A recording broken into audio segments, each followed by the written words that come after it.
Ok, gente, voltamos ao nosso Almoçando com a Notícia de hoje, tratando de assuntos de pessoas com deficiência. Valquíria Lúcio, que é presidente da FAM Down, que esteve comigo no programa sobre Down, não foi, Valquíria? Tudo bem?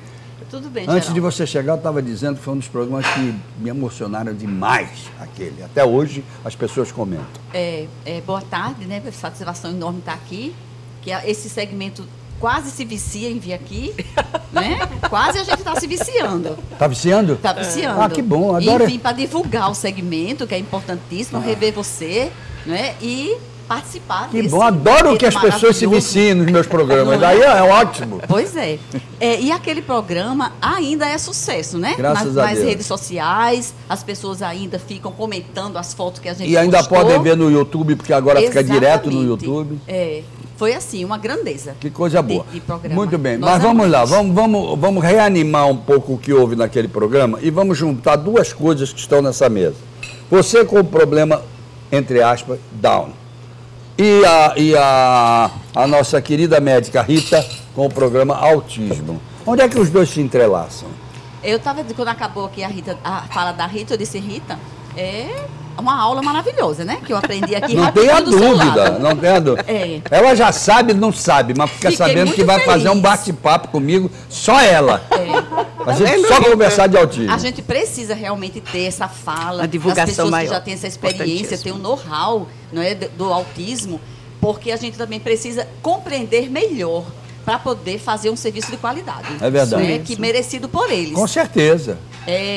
E autismo e Down se entrelaçam, Rita, não é? Muitas e muitas vezes. Onde é que existe o lugar comum? É nesses estereotipos que Rita falou. Ele é Down, maravilhosamente Down, mas ele também é autista. Ah, ele também é autista? Também tem uma deficiência múltipla e a gente tem que conviver com os dois, né? Prestando a melhor atenção, o melhor serviço para eles. Então, é preciso sim que eles tenham esse acompanhamento que Rita falou há pouco, de fono, de físio, de TO, né? E do médico mesmo que entenda, que tenha esse know-how que ela já demonstrou ter, para que a gente, em sala de aula, possa dar um melhor serviço para ele, porque o importante é o sucesso dele. Ah, não tenha dúvida. Agora, eu fiquei muito impressionado com o avanço da pessoa Down que vocês trouxeram aqui. Porque, para quem não assistiu, o programa que nós fizemos foi mães, filhos, mãe, filho, pai, filho e os especialistas mostrando. Aí falou, pô, gente aqui com Down, que incrível! Incrível a performance. Nível superior. Nível superior, tudo espetacular. E aí eu até pergunto nessa conversa entrelaçada, eu pergunto a Rita, pega o outro microfone aí. Não, as duas continuam no papo. É possível fazer com que o autista chegue a um nível superior? Sim, a questão que você perguntou, né? O que é que entrelaça o autismo e o Down, né? É comum, a síndrome de Down é comórbida com deficiência intelectual, né? Como essa deficiência intelectual, né, que a gente chama pela classificação retardo mental, mas atualmente deficiência, ou seja, um QI abaixo de 70. Perfeito. Os autistas nem todos têm deficiência intelectual, mas mais de 60% sim. Né? Então, a grande maioria vai ter uma deficiência intelectual. Então, a reabilitação intelectual que a gente faz no autismo, faz no Down. Né? O que diferencia muito os dois é a interação social, porque o autista ele tem uma dificuldade muito grande de interagir. E você presenciou aqui que os Downs não. Não. Né? Eles são expansivos, Não. comunicativos. Dá a impressão de que na hora em que eles alcançaram um determinado nível, né? Não é? Eles interagem de uma maneira absolutamente eficiente. Então, assim, eles têm essa diferença maior, marcante, que é a interação social, que é bastante diferente, né? Mas tem em comum essa questão da necessidade dessa reabilitação intelectual. Certo. E você perguntou, um autista chega à universidade? Sim.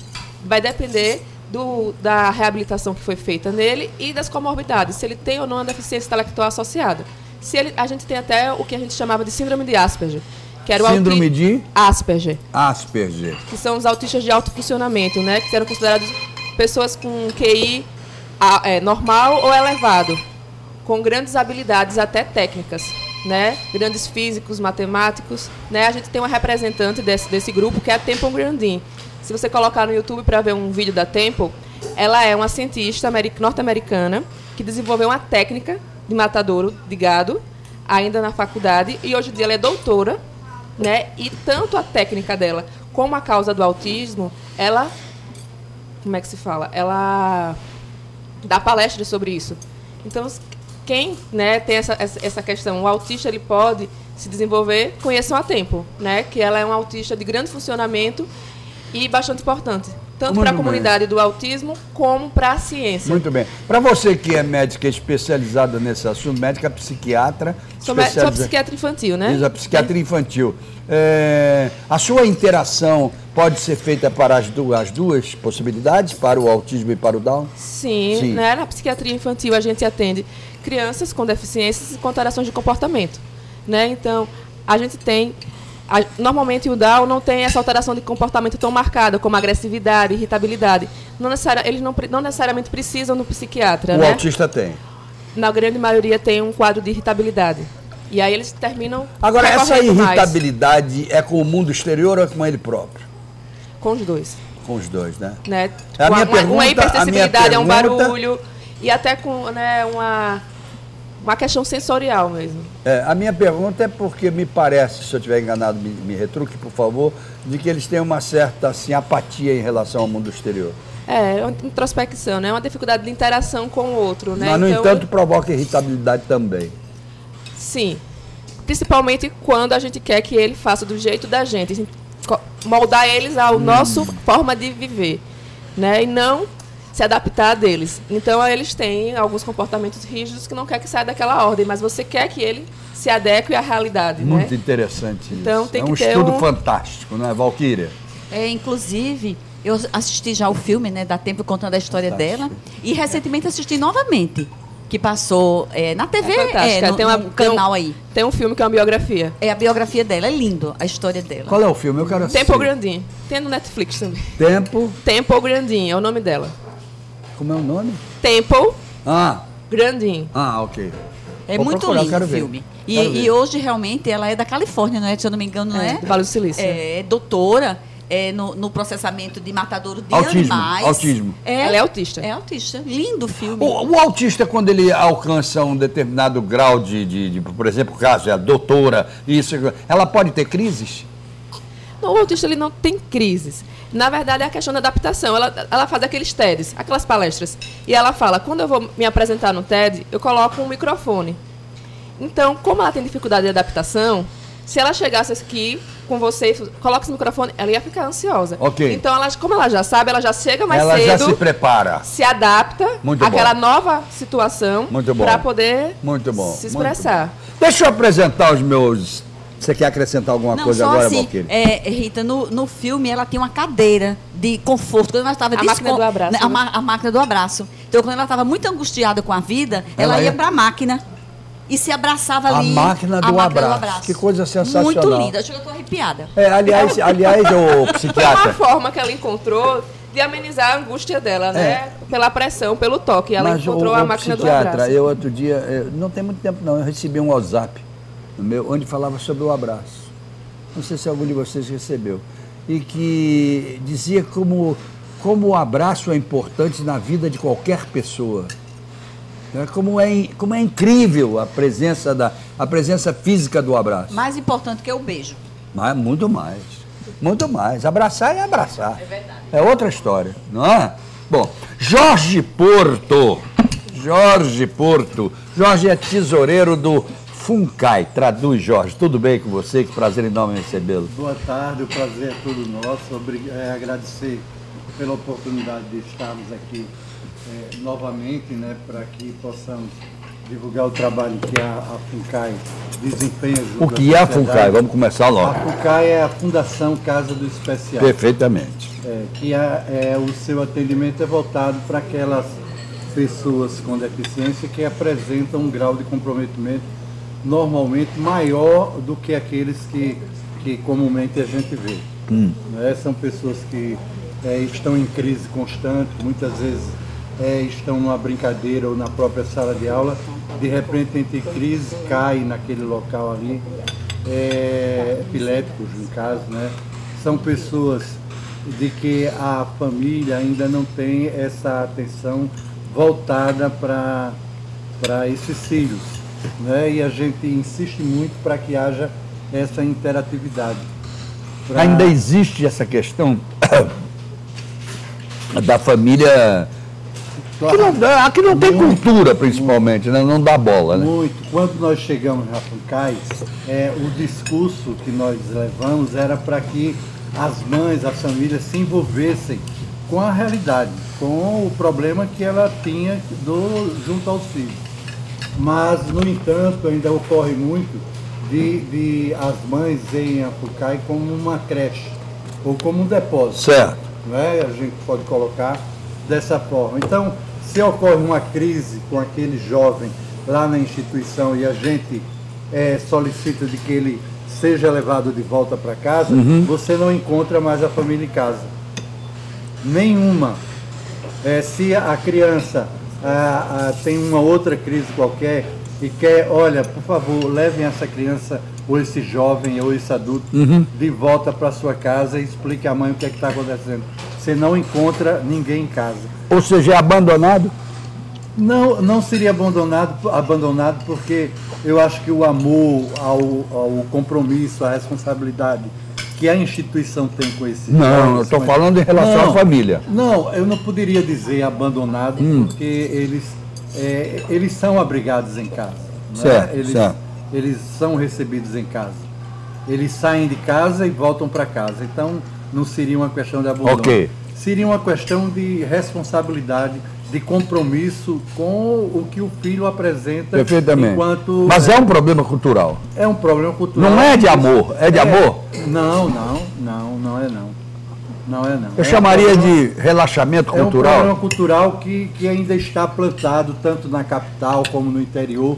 Você, se visitar aí direitinho a zona rural, você vai ver jovens ainda presos dentro de casa, ou amarrados, ou com a porta trancada, quando podiam estar produzindo na própria roça. A Rita quer interferir nesse assunto. Pois não. Tem outra questão também envolvida, né? A questão do adoecimento da família.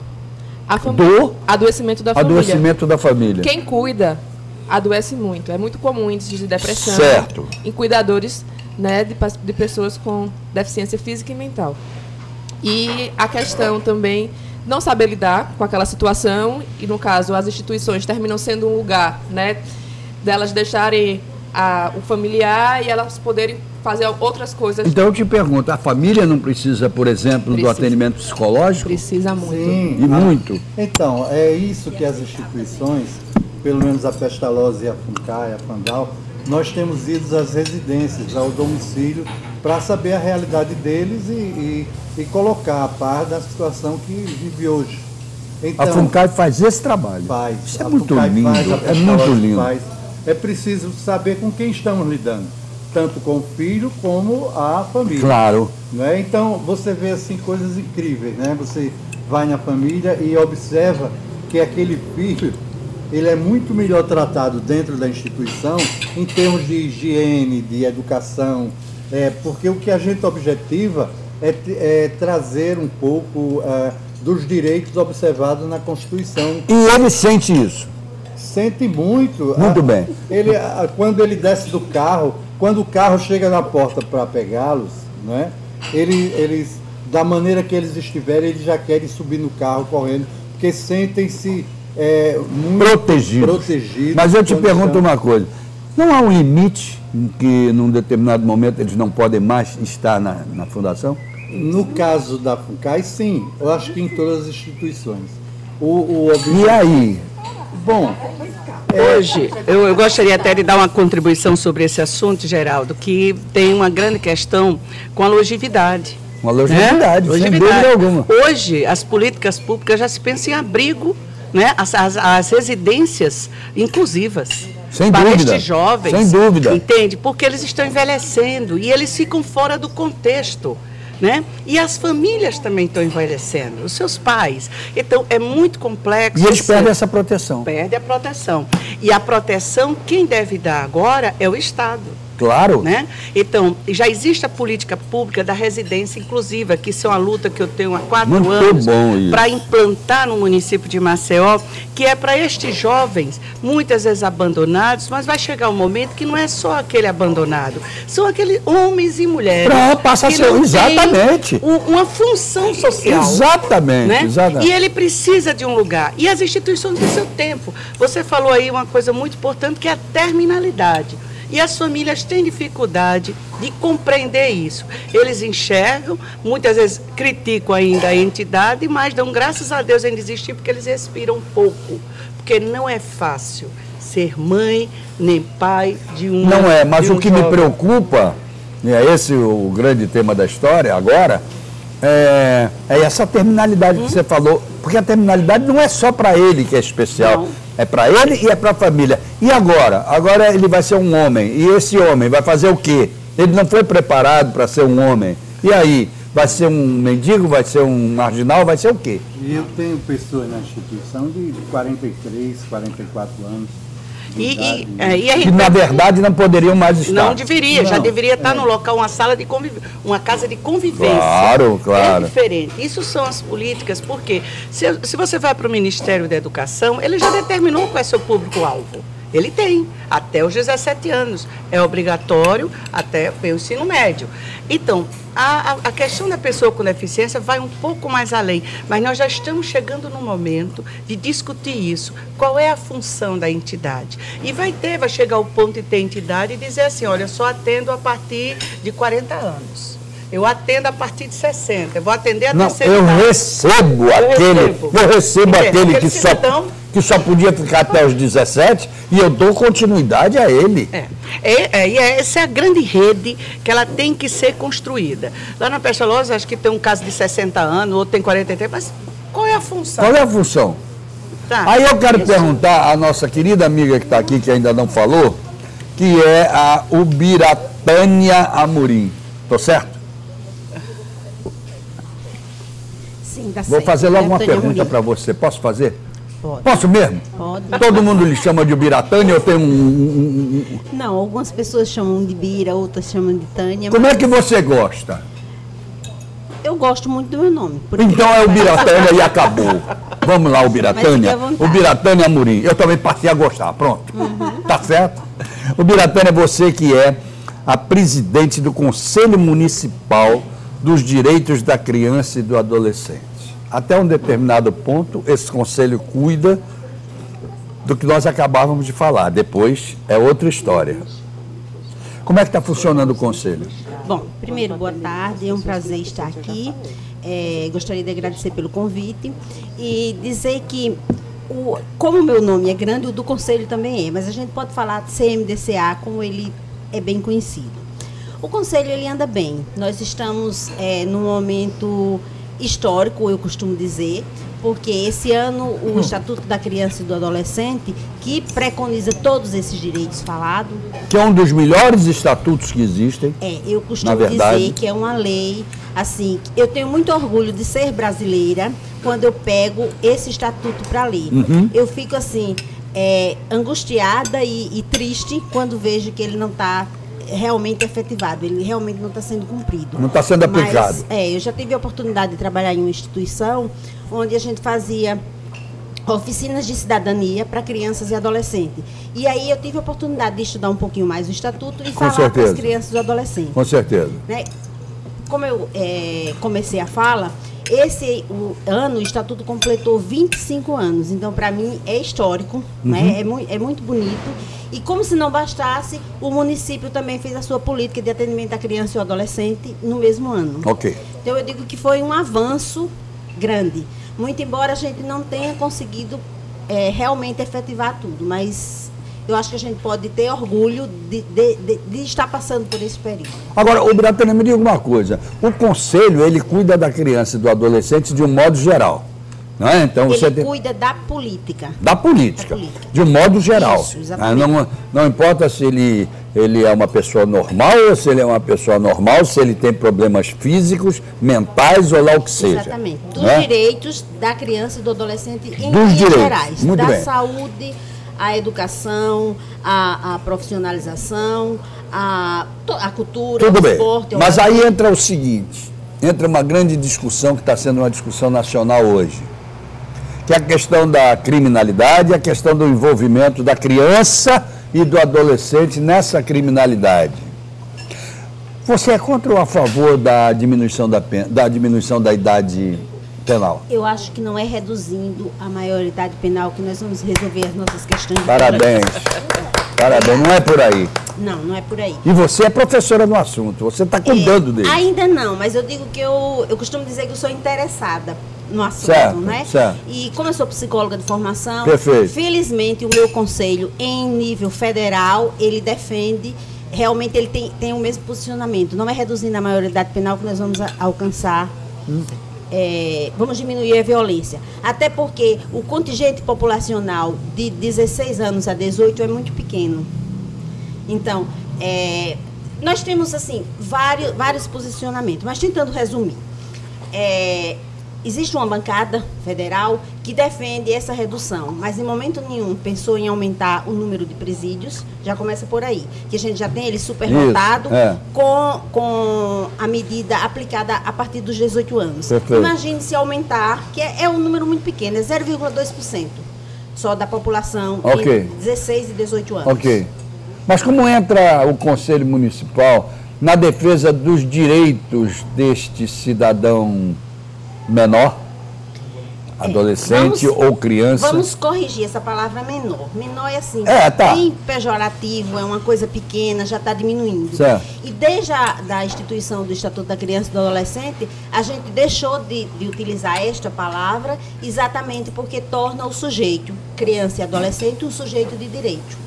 Então não é menor, ou é criança Não, ou é adolescente. É criança, adolescente ou adulto. Eu queria chamar jovem. menor de idade, mas tudo bem. É porque realmente essa palavra menor me deixa um pouco angustiada. Porque Que tão bom, pequeno, que bom porque você dizer isso, porque a gente corrige pro resto da vida. Infelizmente. Jamais eu vou falar menor nesse programa. Olha, infelizmente, Obrigado. muito bom isso. Muito Obrigado. bom ouvir isso de você, porque nós temos promotores não, nós temos juízes, não vou dizer o nome, eu vou ser ética e não Claro, dizer o nome. claro. Mas eu já tive a oportunidade de conversar com essa pessoa, que continua dizendo menor. Muito bem. Diz, Então, mas o veja estatuto bem. tem 25 anos, pelo amor de Deus. Eu não vou dizer mais. Eu não vou dizer mais. Eu agradeço. Então vamos lá. E as crianças e o adolescente também. Ok, mas eu ainda estou no âmbito da criminalidade. Desculpa, eu não entendi. Eu ainda estou no âmbito da criminalidade certo. do que eu vou perguntar, e ao mesmo tempo eu estou vendo Tereza Nelma aqui do meu lado reclamar logo no princípio do programa de que as políticas públicas não estavam sendo aplicadas ainda no novo governo do Estado. Ok? Eu te pergunto, no meio dessas crianças e adolescentes, e esse é o tema do programa, existem as crianças especiais, os adolescentes especiais, as crianças deficientes, os adolescentes deficientes, e que também estão na marginalização, alguns deles.